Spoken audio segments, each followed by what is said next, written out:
இன்னைக்கு சில பேருக்கிட்ட வர கால், மெசேஜ், சாட்ஸ் இதெல்லாம் பார்க்கும்போது உங்களுக்கு அளவு கடந்த சந்தோஷத்தை தரலாம். ஒரு நாள் உங்கள் கண்ணீருக்கு காரணமாக இருக்கிற பல விஷயங்களில் ஃபர்ஸ்ட் பிளேஸில் இருக்கிறது இந்த விஷயங்கள் தான் அப்படின்னு தெரியும் போது நீங்கள் ரொம்ப வருத்தப்படுவீங்க.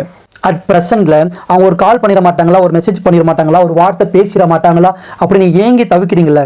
ஒரு நாள் இதெல்லாம் ஏன் நடந்துச்சு, கனவாவே போயிருந்தா நல்லா இருந்திருக்குமே அப்படின்ட்டு எது நடக்கணும் அப்படின்ட்டு நீங்கள் தவம் கடந்து பிரார்த்தனை பண்ணீங்களோ அந்த பிரார்த்தனை நினைச்சு நீங்கள் ரொம்ப ஃபீல் பண்ணுவீங்க. நீ இல்லாமல் என்னால் வாழ முடியாது, தூங்க முடியாது, சாப்பிட முடியாது, இருக்க முடியாது, எல்லா உலகமே நீ தான் அப்படின்னு சொல்லும்போது இந்த வார்த்தையெல்லாம் கேட்கும் போது உங்களுக்கு அப்படியே சிலுத்து போகுதா?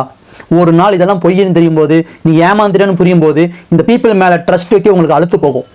நீங்கள் ஒவ்வொருத்தங்களுமே அழுகும்போது கண்டிப்பாக யாரோ ஒருத்தங்கிட்ட அந்த பெயினை கால் பண்ணி ஷேர் பண்ணுவீங்க.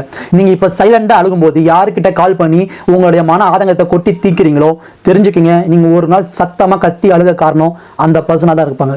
அவங்களுக்கு அவங்க வாழ்க்கையை நீங்கள் எதிர்பார்த்த விட சூப்பராக வாழ தெரியும். அவங்களுக்கு என்ன வேணுமோ அதை அப்படியே எடுத்துக்க தெரியும் உங்களை தவிர. ஒரு டைமில் உங்களுக்கு எல்லாருமே விட்டுட்டு போவாங்க, அதுக்குன்னு உடஞ்சு போகாதீங்க. காரணம் நீங்கள் உடஞ்சு போகணும்னு அர்த்தம் கிடையாது. உங்களுடைய சக்ஸஸ் இருக்குல்ல, அது உங்களை தனியாக ட்ரெயின் பண்ண விரும்புதுன்னு அர்த்தம். யார் உங்களை விட்டுட்டு போனால் என்ன, அவங்களை இவ்வளோ நாள் கேர் பண்ணி பார்த்தது நீங்கள் தானே. அவங்கள பார்த்த முடிஞ்சவங்கனால உங்களை பார்த்துக்க முடியாதா? நம்ம எல்லாருமே வலிமையானவங்க தான். நம்ம வலிமையை உடச்சி வலியை தரது என்ன தெரியுமா? நீங்கள் யாருக்கு ஃபர்ஸ்ட் ப்ரையாரிட்டி கொடுக்குறீங்களோ அந்த பர்சனோட லாஸ்ட் ஆப்ஷனாக நீங்கள் இருக்கீங்க அப்படின்னு தெரியும் போது தான் நீங்கள் உடஞ்சு போகிறீங்க. Never forget that your present situation is not your final destination. The best is yet to come.